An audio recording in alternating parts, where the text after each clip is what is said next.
The World is brought to you by Progressive. Have you tried the Name Your Price tool yet? It works just the way it sounds. You tell Progressive how much you want to pay for car insurance, and they'll show you coverage options that fit your budget. It's easy to start a quote, and you'll be able to find a rate that works for you. It's just one of the many ways you can save with Progressive. Get your quote today at Progressive.com and see why 4 out of 5 new auto customers recommend Progressive. Progressive Casualty Insurance Company and Affiliates. Price and coverage match limited by state law.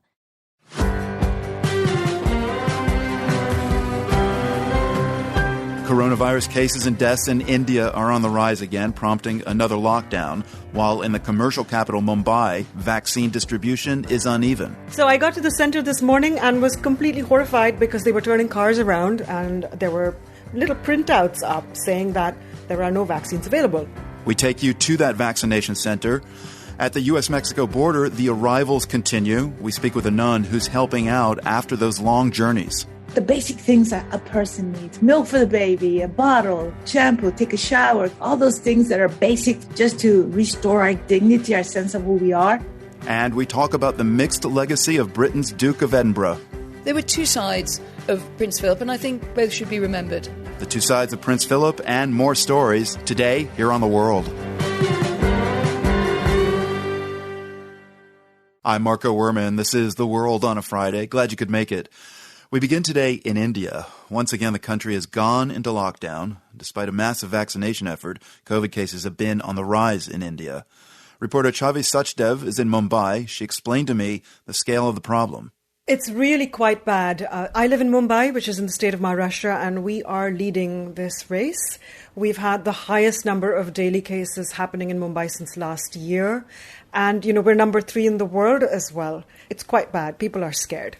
And this lockdown just happened. How was India doing before this? I would love to say that we were being really cautious, but it looked like it was business as usual in loads of places, including in Mumbai. And I was really quite frightened personally. Businesses were back up, malls had reopened, people were going to see movies in cinemas, restaurants, indoor seating, all of that was back. And then our cases started to go up dramatically. So on Sunday, we were told last week that starting Monday night, we would have a mini lockdown, which means that everybody who is not an essential worker has to go back to working from home. All offices are shut, swimming pools, malls, cinemas, again, totally closed down. Restaurants are open for delivery and takeaway for part of the time. And if you're not working in the food industry or its associated things like dairy or bakeries, or you're not a health worker, or you're not working in essential services, you need to stay home. So a new lockdown, Shavi. What else is the government doing to get things under control? So we started rollout for vaccines a few weeks ago, and it was only open to people above the age of 65. And then on the 1st of April, they said anybody over the age of 45, or if you have comorbidities, you can get vaccinated. Along with the lockdown, they released a statement saying that as of Monday, the 12th of April, if you are one of those people that has to go to work, so you work in a grocery store or the post office, you need to either have been vaccinated or you need to have a clear COVID test, a PCR test that's negative. And today is the last day to do that because we also have weekend lockdown. From Friday evening through Monday morning, nothing is open. Chavi, I gather you were out today at a vaccine clinic. What did you see? I left early this morning and zipped through traffic because of lockdown. We got there and we found a traffic jam at the center. And we got out of the taxi and we were told there's no more vaccines. Wow. We couldn't believe it. So I went further, of course, to investigate. My name is Chavi. I've come for the vaccine, but I'm also a reporter. Yeah, when I have come today, but then they are saying now it's written over here, no? There's no vaccine. Yeah. There were little printouts up saying that until further notice, there are no vaccines available. There was lots of angry people and frustrated people. There was police out in to keep the barricades from being busted through. It was crazy. Were you able to speak to anybody who was able to give an official explanation about why there were no more vaccines? I did. I got a hold of Dr. Dere, who is the dean of the vaccination center, and this is what he said. Only we have 160 doses, that is 16 vials with us, which we can give to the citizens of this Mumbai who on first come, first serve basis. A lot of people were upset they hadn't been notified. If people knew last night that the vaccines were not available for today, or that only 160 people could get the vaccine instead of 5,500 people, they should have been informed. So, Chavi, Monday is the deadline for businesses to be closed if people are not vaccinated. What have you been hearing about that? There were so many people who were worried, and they were so angry. They were shouting at the poor doctors and the cops there because they can't open their businesses on Monday. It's really weird. I thought India was one of the centers of the world where vaccines are being manufactured, and they're running out in Mumbai. And the jury's out. There's a lot of finger pointing about why this is happening. Some people are upset because we are supplying other countries in South Asia and abroad. And we just heard that the Serum Institute has asked the government for $400 million more so they can ramp up production of the AstraZeneca vaccine in India. Journalist Chavi Sachdev in Mumbai bringing us up to speed on the response to COVID-19 there. Chavi, thank you very much, and good luck getting a vaccine soon, I hope. Thank you, Marco. We live in hope. This week at the spring session of the International Monetary Fund, member countries got good and bad news about the economic recovery from COVID-19, and they agreed on the next steps the IMF will take that may shape the global economy for the next several years. The world's Rupa Shenoy reports. The IMF is calling it a two-speed recovery. Rich countries are going fast. They had the money to pass big stimulus packages and are already seeing a payoff in economic growth. Things are very different in poor countries. Many of them were already mired in debt when the pandemic happened. In the last year, 86 countries have taken out an additional $110 billion in loans from the IMF. It's a complicated balance between getting government's money quickly and making sure that that money is actually going to benefit the people who need it. Sarah Sadoun of Human Rights Watch thinks some of the loan money was lost to corruption. They did a study that shows some governments failed to follow transparency requirements built into the loans. Sadoun says they didn't fully disclose how they've been spending the COVID loan money, so civil society groups couldn't hold governments accountable. The IMF's approach, given all of the limitations of emergency lending, was fine. The problem has just been that they're checking the box of these measures being implemented without the public actually meaningfully being able to track the spending. Spending that the public could be paying back for generations, maybe with austerity measures or higher taxes. Kevin Gallagher is director of Boston University's Global Development Policy Center.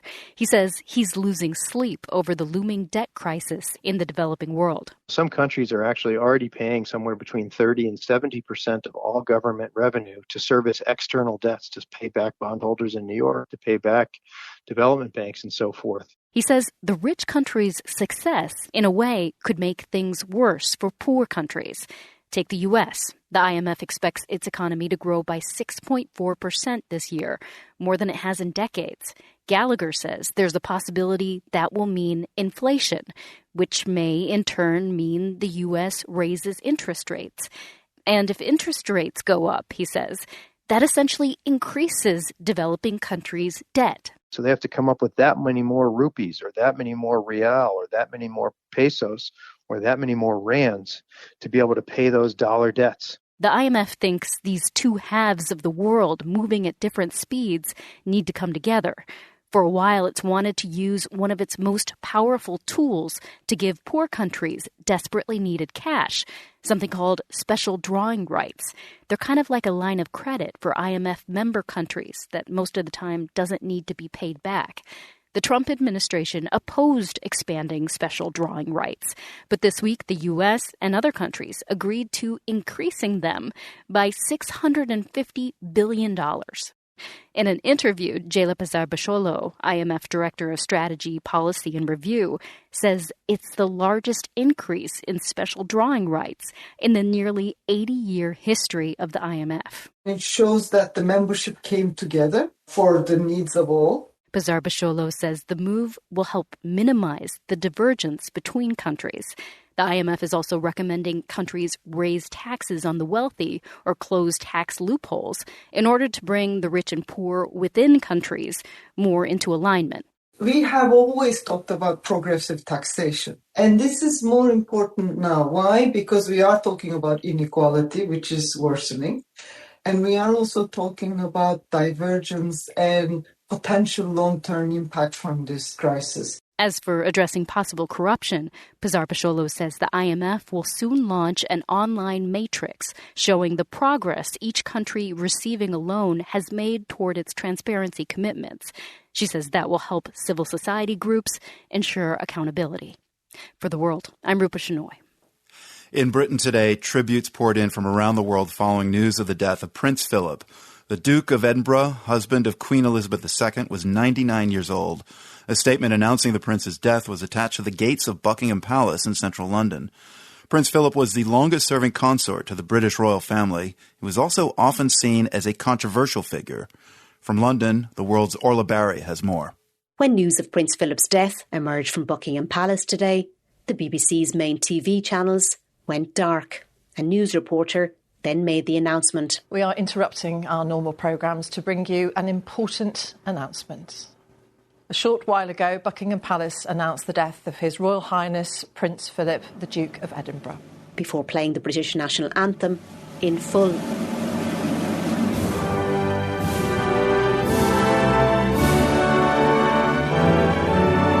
England is still in lockdown, but people gathered at Buckingham Palace all afternoon to lay flowers. The Prince has been somewhat of a fixture in British life, and journalist and author Otto English says Brits might be finding themselves unexpectedly moved by the news. He's been a constant, and so with so many uncertainties in the world at the moment, he and the Queen are sort of stolid figures at the top. So to have some of that permanence removed is a bit unnerving. Philip, or the Duke of Edinburgh as he's known, was born into royalty. His family tree includes members of the royal families of Denmark, Germany, Russia and Britain. The Prince and the Queen were third cousins. When the pair got married in 1947, Philip was still a naval officer. British Prime Minister Boris Johnson today spoke about Philip's time in the Navy during World War II. One of the last surviving people in this country to have served in the Second World War. At Cape Matapan, where he was mentioned in dispatches for bravery, and in the invasion of Sicily, where he saved his ship by his quick thinking. But in 1952, everything changed for Philip and Elizabeth. To the stunned heart of London and to the whole Commonwealth came the tragic news from Sandringham of the passing of a beloved sovereign, King George VI. The death of King George VI meant Elizabeth ascended to the throne the following year, becoming Queen of England, and Philip's naval career came to a sudden end. His new role will be loyal consort to the Queen. And Otto English says it wasn't a part he relished, at least in the beginning. He dealt with that by becoming a bit of a playboy. So he travelled around the world. He took the yacht, the Royal Yacht Britannia. We don't really know quite what happened. We do know that he went on a sort of lad's trip, and we do know that he left the Queen at home for a fairly extended period of time.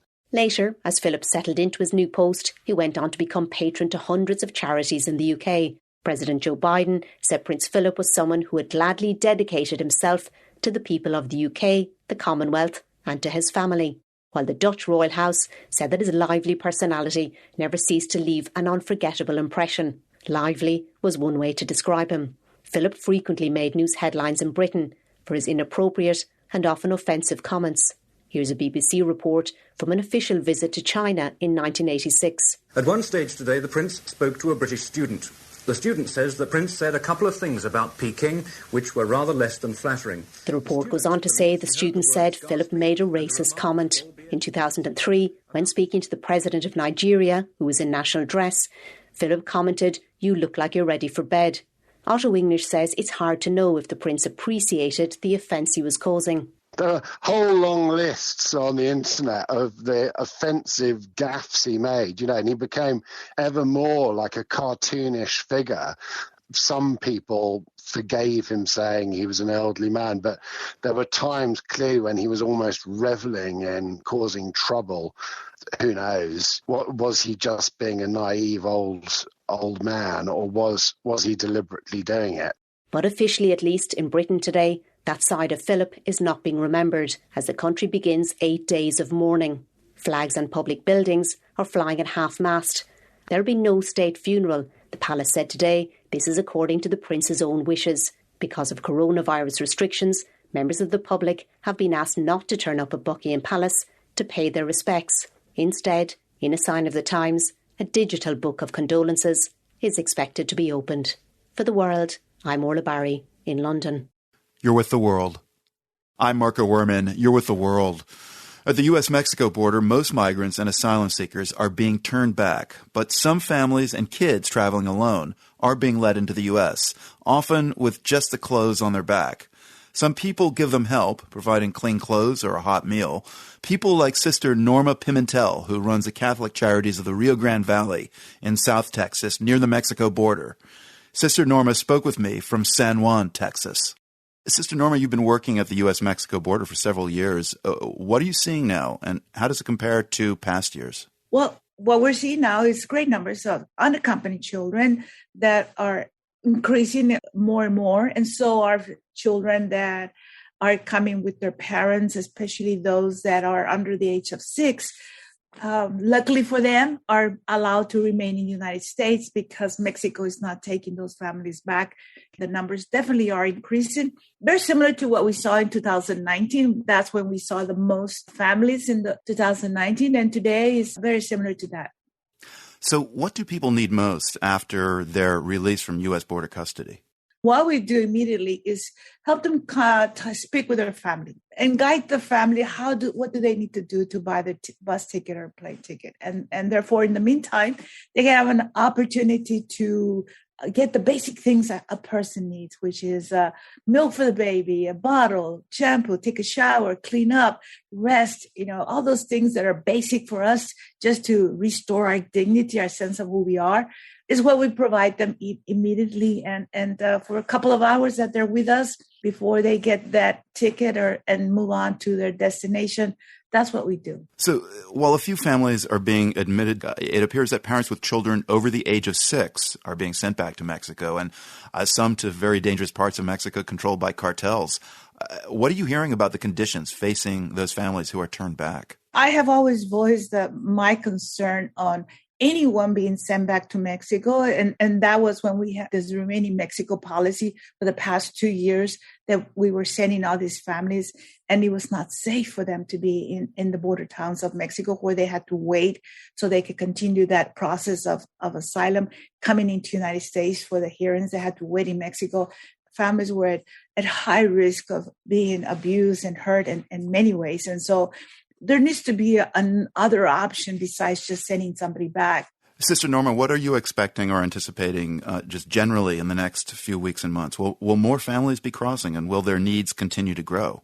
It looks like it's increasing. It's not stopping until something is addressed correctly. And I really believe that looking at the root causes and what people migrate is where the focus must be. So people don't have to be forced out of their country out of fear for their lives, that they can be safe back home. That needs to be a major focus of any policy and any effort done by the U.S. And the border, we must deal with the families that we have here and that are human beings, people, children, mothers that really must not be looked at other than just the fact that they're human beings and they need help. Well, clearly the root causes have to be addressed.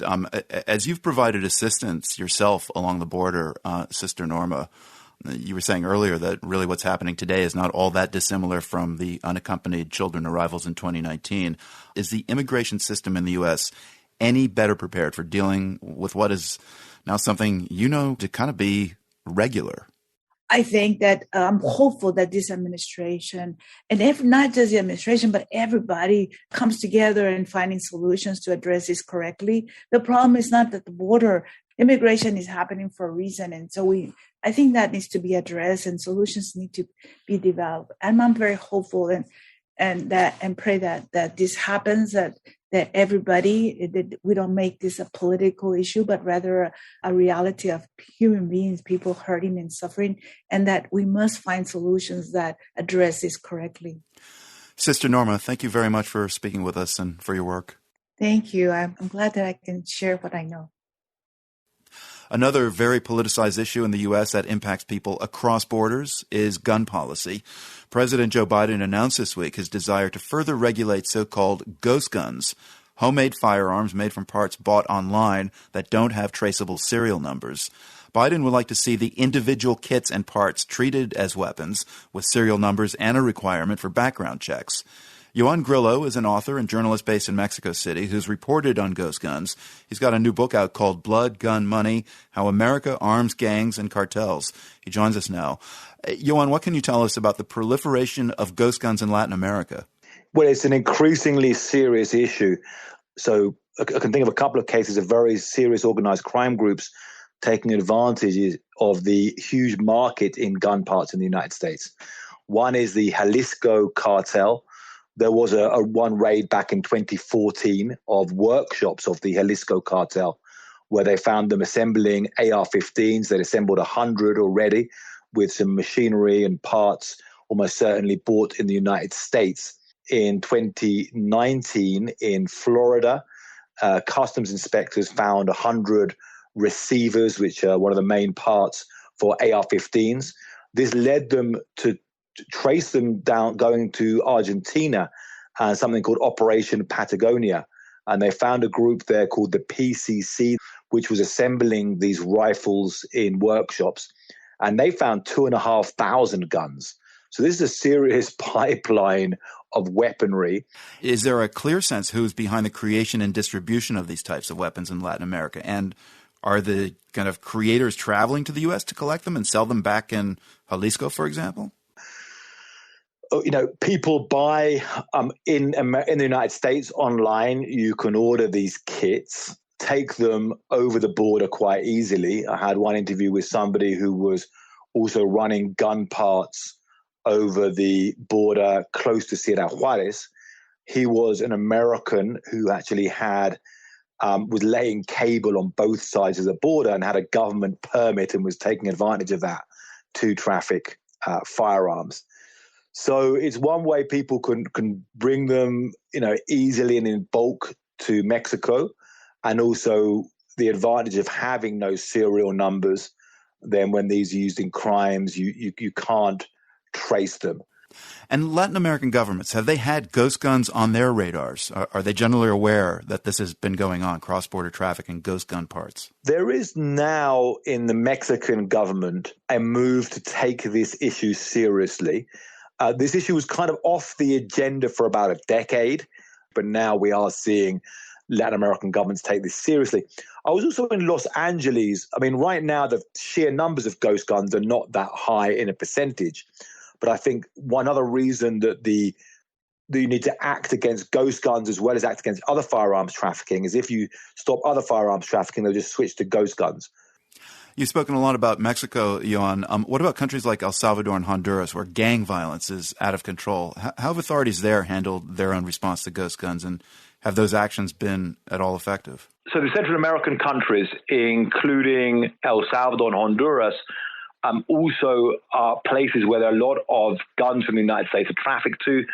So this is very important that the United States firearms market is linked to the violence in these countries, which then causes many people fleeing these countries for refuge on the U.S. border. Joan Grillo is an author and journalist in Mexico City who's reported on the proliferation of ghost guns, particularly in Latin America. Joan, thanks for being with us. Great to be here. Thanks for the invitation. This is The World. Almost every day, Chinese warplanes have been playing a game of chicken with Taiwan's airspace. The Taiwanese foreign minister this week said it's an act of aggression. We are willing to defend ourselves, and we will fight the war if we need to fight the war. How the U.S. is responding to tensions in the South China Sea, that's coming up here on The World. I'm Marco Werman. You're with The World, a co-production of GBH Boston and PRX. China lodged a formal complaint with the United States this week after the USS John McCain Navy destroyer passed through the Taiwan Strait. That's the 100-mile strip of water between Taiwan and mainland China. A spokesman for the Chinese military issued a statement that said the move was endangering peace and stability. From Taiwan's point of view, though, it's China that's been acting recklessly by sending warplanes on an almost daily basis into Taiwan's air defense identification zone. Earlier this week, Taiwan's foreign minister, Joseph Wu, had this to say. We are willing to defend ourselves, and it's without any question. And we will fight the war if we need to fight the war. Joining us now is Thomas Shugart. He's with the Center for New American Security. He also served in the U.S. Navy for more than 25 years. Thomas, this game of chicken in the South China Sea, it's been going on for years. What's different now? Well, I think what's been changing a lot over the last decades is that China's expansion of military power has changed the military balance in the region dramatically. Whereas in the past, the possibility of U.S. domination in the case of a conflict was something that was fairly assured. Now we're at a point of much greater uncertainty with what the results of a conflict would be in the region. I think that allows China to take a lot more risks. So China's flexed that muscle in more recent decades, as you say, but even more recently, in the last month or two, it seems like things are amping up. It does. Certainly, it seems like the frequency of flights in and around the Taiwan Strait has increased, as well as fairly aggressive efforts by China to use its maritime militia in the South China Sea to potentially be advancing its interests in the region. So you're a good one to ask about this since you are a Navy vet. The U.S. Navy is sending the Theodore Roosevelt Carrier Strike Group to conduct routine operations in the South China Sea. Where does the U.S. military stand in all of this right now? Well, as always, the United States ensures that we can maintain the ability to fly and operate wherever international law allows. That is to some degree in conflict with many of the ideas that China has about what the rights are of nations to operate within regions that it claims as its own. China has extraordinarily expansive claims to the South China Sea based on what it claims to be historic reasons. The United States military is standing with our allies, the Philippines, and other partners in the region to try to push back against that and maintain a free and open Indo-Pacific. So, Thomas, what do you think China's plan is for Taiwan? Are they really gearing up for a military confrontation? Well, certainly over the long term, they seem to be. If you look at China's buildup of military power over recent decades, in particular, the growth of their long-range missile forces, their long-range bomber force, and the really extraordinary growth of their Navy, it's very clear that there's only one possible reason for a military buildup of that scale, and that would be to deter a U.S. intervention within the region, in particular someplace like Taiwan. Whether they actually would do so, I think China wants to achieve its geopolitical goals, one of them clearly being reunification with Taiwan. I don't think it necessarily wants to fight to do it, but I think it's willing to certainly threaten to do so, in particular in the interest of deterring any declaration of independence by Taiwan. They've essentially declared that one way or another they intend to make it happen. So even if there isn't a direct military confrontation, these exercises and incursions that are intended to threaten, couldn't that lead to things spinning out of control?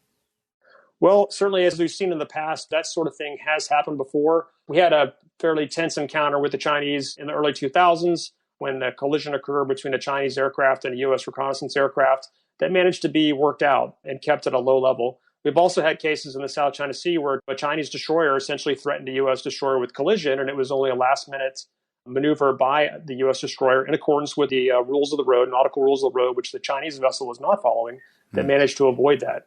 So certainly with greater interaction of these forces, there is the possibility of the unfortunate interaction happening, but the alternative is to some degree to surrender the interests of those in our allies, which there's no path that doesn't involve risk of something bad happening. The U.S. sells weapons to Taiwan. Taiwan is seen as a U.S. partner. But when push comes to shove, Thomas, with the specter of a military confrontation between Taiwan and mainland China, what do you think the U.S. would do to avoid a hot war? Well, I think the best way to avoid a hot war is to continue to deter China from attempting to do anything like that. The essential element here would be to keep a sense of uncertainty on the part of Chinese leaders as to whether any such attempt to militarily coerce or attack Taiwan would work. We need them to have a fairly good sense that they're not going to win if they try something like that. We've seen over and over again within the region that showing weakness towards China doesn't get them to back off. It just encourages greater aggression on their part.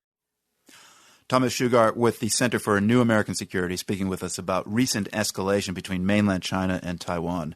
Thomas Shugart, thank you very much for your time. Thank you, Marco. There's a presidential election in Peru on Sunday, but a lot of Peruvians are feeling ambivalent about heading to the polls. Nearly all of Peru's presidents in recent history have faced allegations of corruption, and this year's field of candidates is a crowded one. There are so many candidates, in fact, they had to set aside 3 nights for televised debates. Debate Presidencial 2021. As the world's Latin America correspondent Jorge Valencia reports, there is no clear frontrunner. This is a very close race. There are 18 candidates, and there isn't a single one presenting a platform that stands out, says Rolando Arellano, a professor at the Catholic University of Peru and author of a new voter's guide. Most of them are makeshift candidates and makeshift parties, and they have no very good government plans. There is an improvisation in most of them. Which, Arellano says, explains why most voters in Peru right now are either confused or apathetic. Recent polls show that 6 of the candidates are virtually tied for first place, and that more than a quarter of voters plan on leaving their ballots blank. The problem is that people said, yes, I would like to choose the best one, but I don't find one. So here's how some of the candidates introduced themselves in their debates last week. Muchas gracias. Quiero saludar al pueblo del Perú.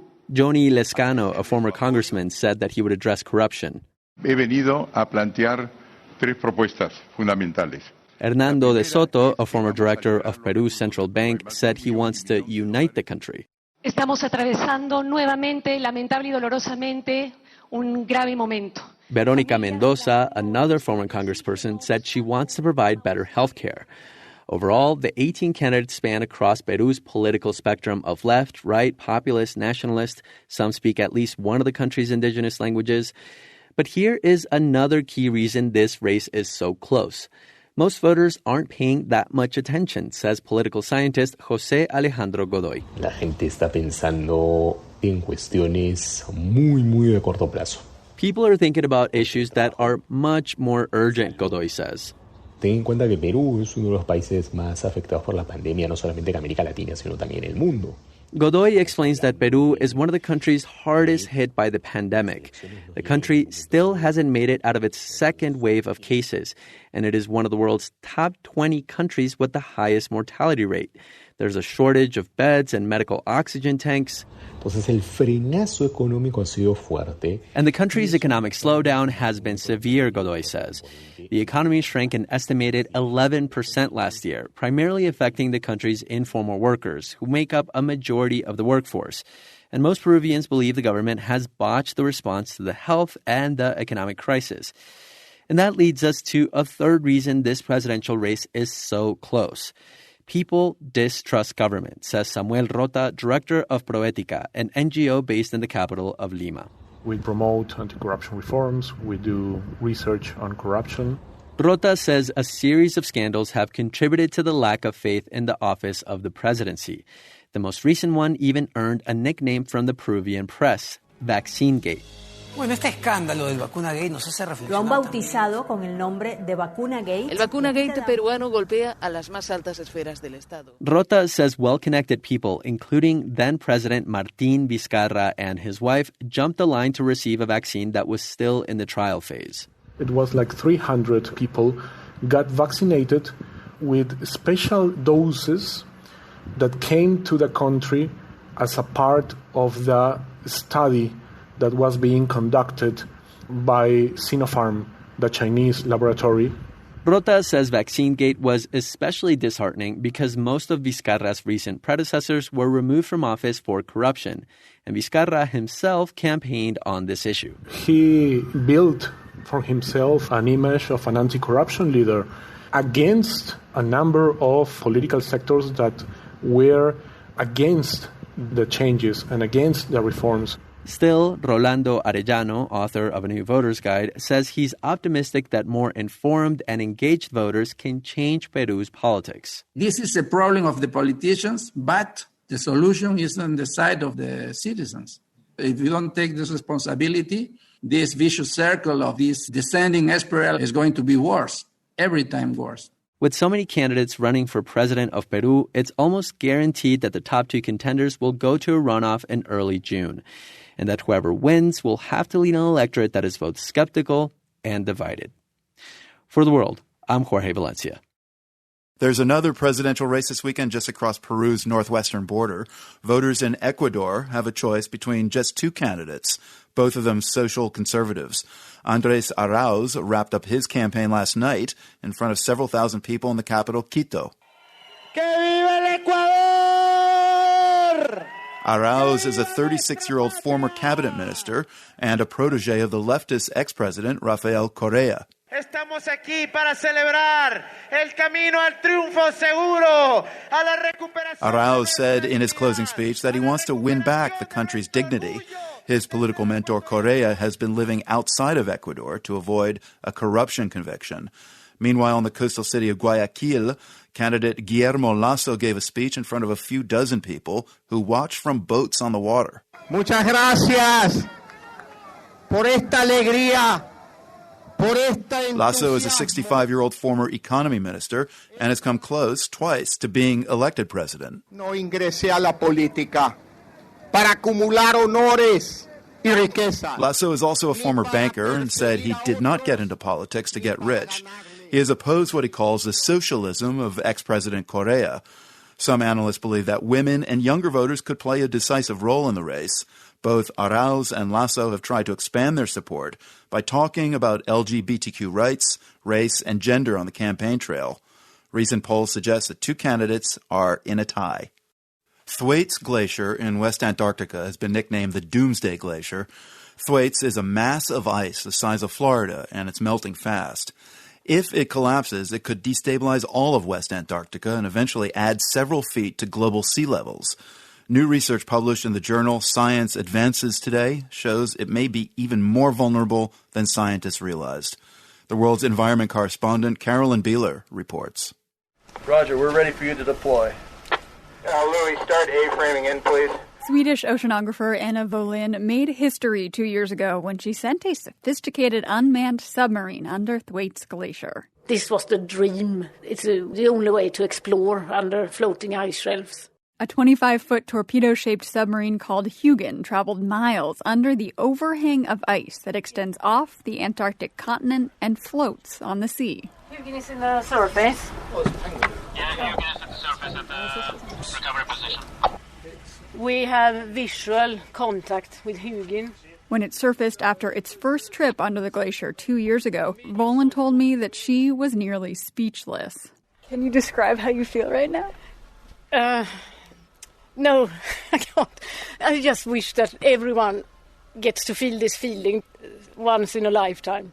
Today, the University of Gothenburg professor and her collaborators finally published the results of that mission, the first ever direct measurements of the water underneath the glacier. The most interesting thing that I think we found was we found a new warm current that moves underneath Thwaites. Wåhlin's team identified an unexpected pathway for relatively warm water to reach the glacier. One implication is that the glacier is receiving more than one source of warm water. So that means it is likely receiving more warm water than we previously thought. In fact, measurements from sensors on the submarine revealed more warm water than expected traveling under the glacier along an underwater trough. We were surprised. We did not expect that.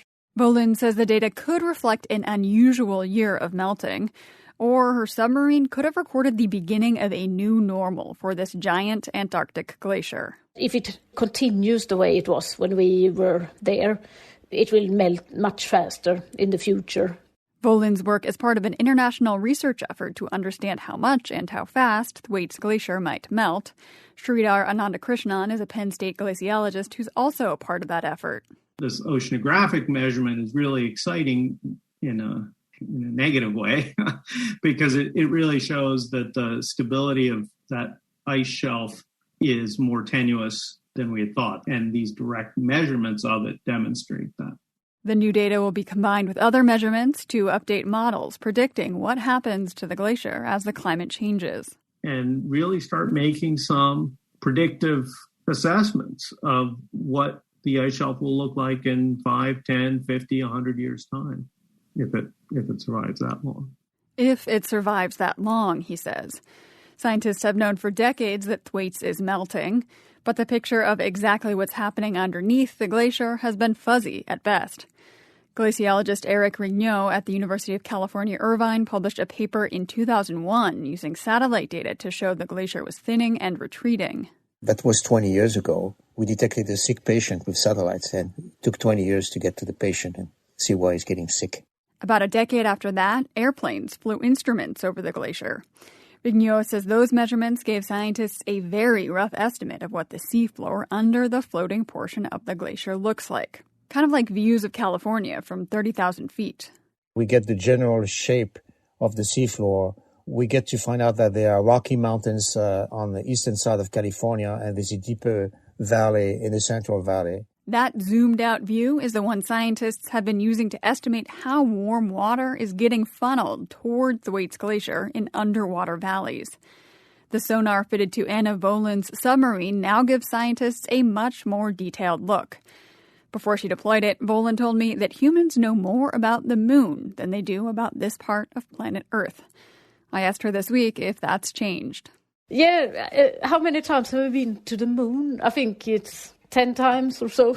So I think we still know less about this area than the moon, but we are getting there. Research at Thwaites has largely been on hold since Voland's last trip due to the pandemic, but she'll be returning with her submarine again next year. There's still lots more to discover about the outer reaches of our own planet. For The World, I'm Carolyn Beeler. There is a lot of news for you to focus on these days. It can be distracting. We get that. So here's something that can help. A morning espresso shot of global stories that our team of journalists is working on. Start your day informed. Sign up for our morning newsletter, Top of the World. That's at theworld.org/newsletters. Armchair traveling, it's the only kind of traveling many of us have done lately, cozying up on a sofa and getting lost in a book about a place. One of the most renowned writers on travel is Paul Theroux, the great Railway Bazaar, the Mosquito Coast. Theroux is this week's guest on The Economist Asks, and Anne McElvoy, the host, joins us now from London. And Paul Theroux turns 80 tomorrow, which is kind of wild. He also has a new novel coming out about a 60-year-old surfer called Under the Wave at Waimea. I mean, this is a person who's been all around the world. Did he go anywhere this past pandemic year? Well, he spoke to us from his home in Hawaii, and he very much considers that home, but he does also travel in the US. And at first he said, well, no, I don't really travel very much. I'm here at home in Hawaii. Then turned out to mean that travelling inside the vast United States of America doesn't really count as travel as far as he's concerned, because he said, I've done about 3,000 miles this year. So clearly he still has that itch to get out there on the road. Of course, he hasn't been doing international travel. He had intended to go to Central Africa at 80 for his next project. That plan is on hold. But yes, he's still got the miles inside the US. I mean, I was looking at some of his recent books. Theroux is so prolific. Did he have any sense that he's kind of missing out, that as an 80-year-old, his years of international travel are slowly waning? He said to me that he would love to go back to Malawi, where he went and taught as a young man, and partly, I think, where he got that itch to find out about societies and countries that you don't know so much about growing up in the West. And at the same time, he said, look, I've realised that you can travel in a small orbit. He did say to a friend who was living in New Mexico, said, I've got itchy feet. I'm dying to go on holiday to Thailand. And he said to this friend, well, why don't you just drive a few hours south to Mexico and get to know that better? He was very much, I think, getting into a mindset where near travel as well as far travel should be something we're all thinking a lot more about. Right, and that led to that book he wrote not so long ago about traveling along the U.S.-Mexico border into Mexico. So it seems that as a travel writer, lockdowns and travel restrictions have not dampened his wanderlust. I didn't get that impression at all, Marco. I mean, here's a bit of the conversation that touched on how he's adapted his own lifestyle. It's opened a new reality. There are a lot of enlightenments from this. And one of the enlightenments is seeing the way things were. Traveling cross-country, I had no problem. There were no traffic jams. That was the way life was when I was much younger. And I realized that maybe that's not a bad thing, that fewer people are traveling. You don't really need to go to Istanbul or Bangkok to travel. You can travel in a smaller orbit. It's interesting you said something in the past, which is a writer tends to notice things that other people do not notice. And they're noticing so they can write about it. Have you noticed something new, maybe about yourself in this period, as you're able to perhaps take that time, as you suggest the pace of life has slowed? What does that bring out to your writer's eye? I should say that most most writers that I know or know of, spend most of their lives locked down at home at a desk. Being locked down is nothing new for a writer. So what people are experiencing, people are saying to me, it's awful, I'm home all the time, I don't know what to do with the kids, I'm home, I can't leave. And I think that's not news to me. You're now describing the life I've lived for the past 60 years. You describe me as a traveler, and I am a traveler, but I'm an occasional traveler. I travel seasonally, let's say. 2 or 3 months on the road, then home, then another couple of months driving to Mexico, as I did for my last book. But in general, I'm at my desk. Sitting is part of writing. It's sitting, not writing, but being at your desk, sitting down, being home. Lockdown is a writer's existence. That's writer Paul Theroux on this week's edition of The Economist Asks. He was speaking to host Anne McElvoy. You can hear The Economist Asks wherever you find your podcast. And Anne, you're there in London. I can't let you go without noting your many years as a royal columnist, and the news today that Prince Philip has died at the age of 99. During your years of covering the royals, did you spend much time with him? I encountered Prince Philip a number of times. Once was on a tour of the north of England, and I come from the north of England. He was very active around some award schemes for kids in school called the Duke of Edinburgh scheme, which is still very popular, and we were going around talking to young people. There was always, I should say, a sense of jeopardy about covering Prince Philip because he had a wicked sense of humour. He could show when he was bored, and as we tend to say in English, when we want to be a bit polite about it, he didn't suffer fools gladly, which can sometimes mean that he didn't suffer ennui very well. I remember trying to show him an exhibition of cartoons that I was supposed to show off to him, and he just peered at one and went, "What is it?" Then you have to, in a slightly fumbling English way, explain why a cartoon may or may not be funny. You probably had a sort of intimation of what kind of mortality might look like. He could be quite punishing, but he did have a twinkle in his eye. Many Americans may be most familiar with the Duke of Edinburgh through fictionalized accounts like the popular show The Crown. We've also had the Associated Press today describe certain comments he's made as deeply offensive after previously describing some things he said as racist and sexist. Are they referring to allusions made by Meghan Markle and Harry in the Oprah interview? And how will this shadow Prince Philip's legacy?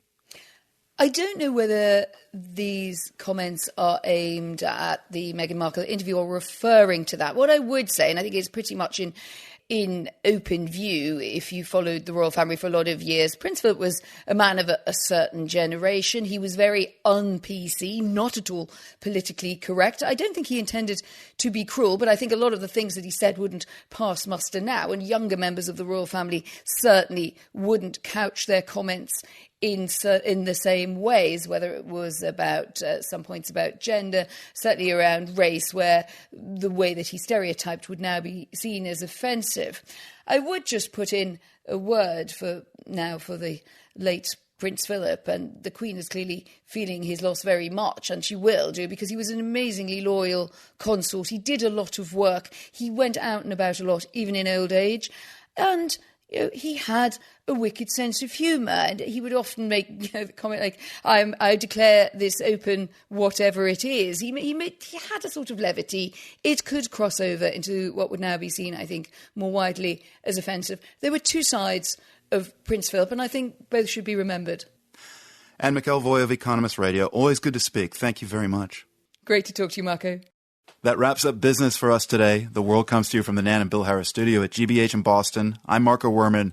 Be safe, stay strong, and enjoy your weekend. We'll see you again Monday.